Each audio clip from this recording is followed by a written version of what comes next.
Rahim, I am Professor Abid Umar from Grip institute Multan. बेटे आज का हमारा जो टॉपिक है वो है हार्डी-वनबर्ग थ्योरम। हार्डी-वनबर्ग थ्योरम ने कहा था कि किसी भी जानदार की जो जेनेटिकल फ्रीक्वेंसी होती है वो गिवन टाइम में कांस्टेंट रहती है।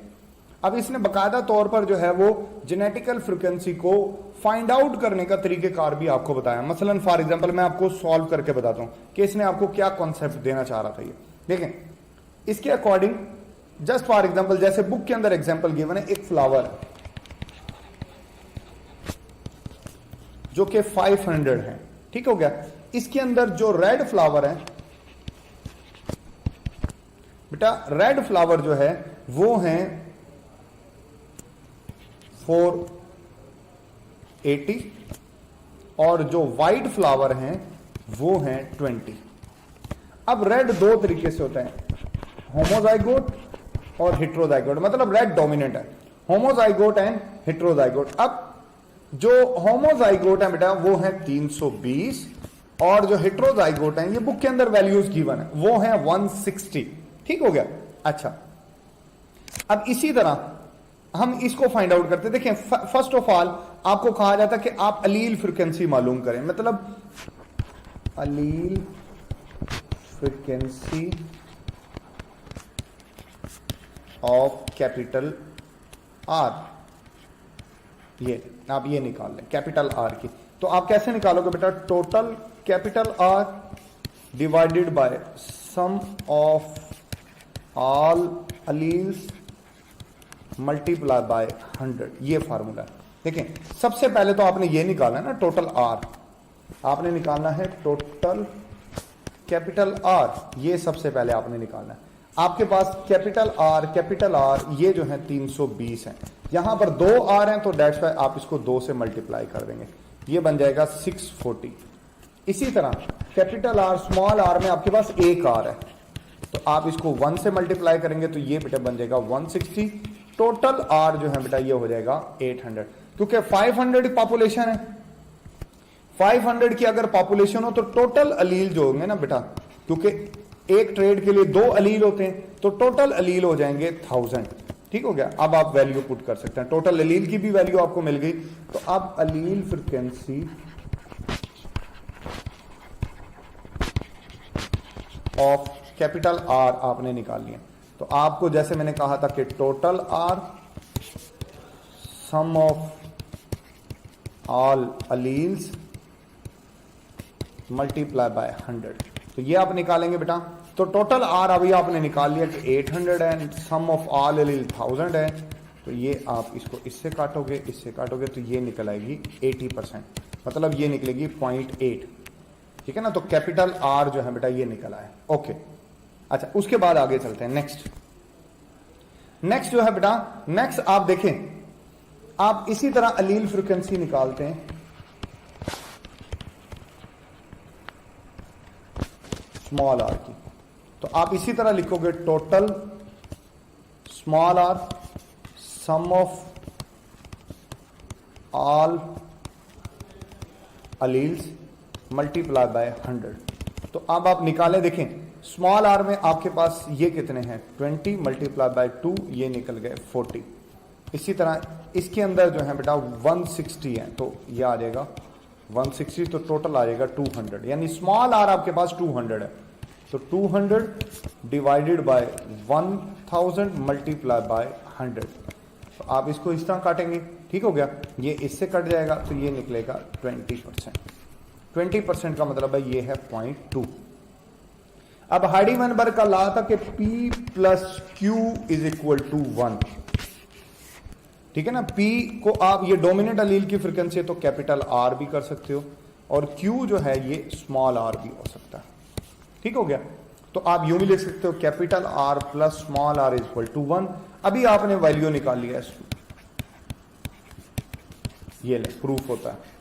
1 का मतलब ही कांस्टेंट है कि किसी भी अलील की फ्रीक्वेंसी कांस्टेंट आएगी, वो इस फार्मूले को ओबे करेगी, ठीक है ना। अगर हार्डी-वनबर्ग के बताए हुए फैक्टर उसके ऊपर अप्लाई ना हो तो उसकी फ्रीक्वेंसी जो है बेटा वो कांस्टेंट रहेगी, मीन उसका आंसर 1 रहेगा। अब इसने इसी फार्मूले को एक्सपेंड भी किया।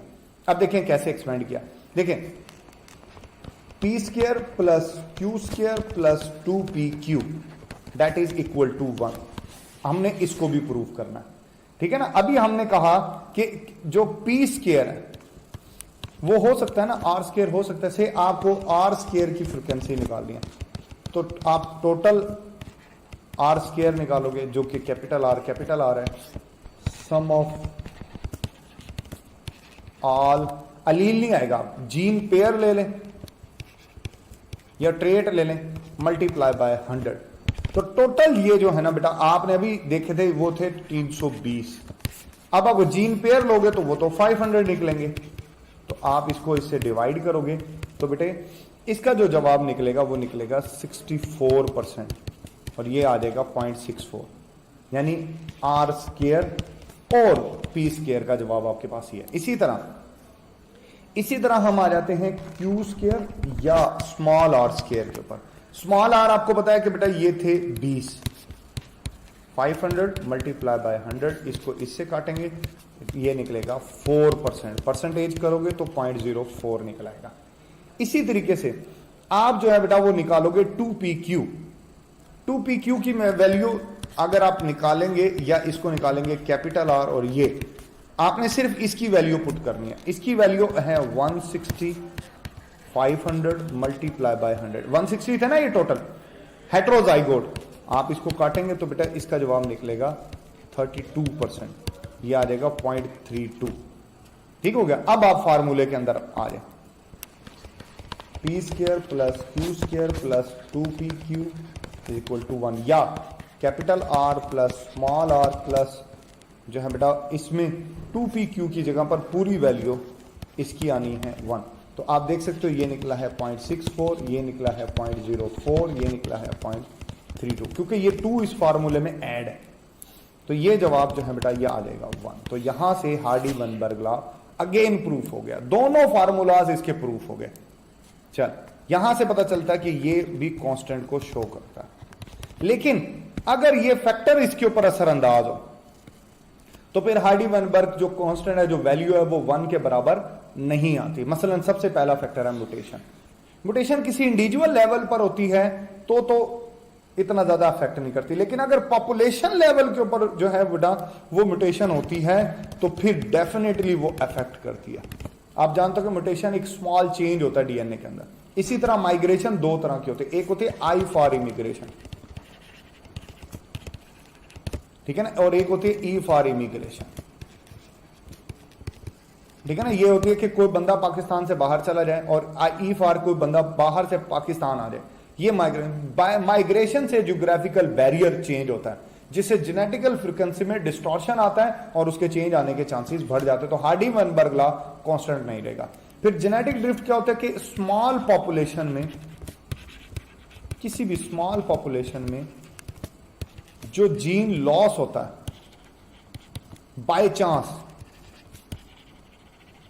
उसको कहते हैं जेनेटिक ड्रिफ्ट। मसलन इंडेंजर्ड स्पीशीज, इंडेंजर्ड स्पीशीज जो है बेटा ये स्मॉल पॉपुलेशन होते हैं, चंद एक रह जाते हैं जानदार, फिर वो अगर उनमें से कोई डेड हो जाता है तो वो जीन हमेशा के लिए लॉस हो जाते हैं। ये भी चीज जेनेटिक ड्रिफ्ट कहलाती है। नॉन रैंडम मीटिंग जो होती है बेटा, नॉन रैंडम में लिखा हुआ है जैसे इन ब्रीडिंग जो है बेटा, जैसे ये कजन मैरिजेस होते हैं, ये चीजें जो है वो जेनेटिकल फ्रीक्वेंसी में तो चेंज नहीं लाती, बट इससे वेरिएशन डेवलप नहीं होती। होमोजाइगोट बढ़ जाते हैं, हेट्रोजाइगोट की तादाद कम हो जाती है। फिर सिलेक्शन में आप जानते हो कि 2 तरह की है, नेचुरल एंड आर्टिफिशियल सिलेक्शन। चाहे सिलेक्शन आर्टिफिशियल हो चाहे नेचुरल हो, दोनों तरह की सिलेक्शन जो होती है ये हार्डी-वेनबर्ग के कॉन्सेप्ट की वायलेशन करती है, जेनेटिकल फ्रीक्वेंसी को चेंज करने का सबब बनता है। यहां पर हमारा टॉपिक मुकम्मल हो गया। आपके जहन में किसी किस्म की कंफ्यूजन हो तो जरूर पूछेगा। Thank you, Allah Hafiz.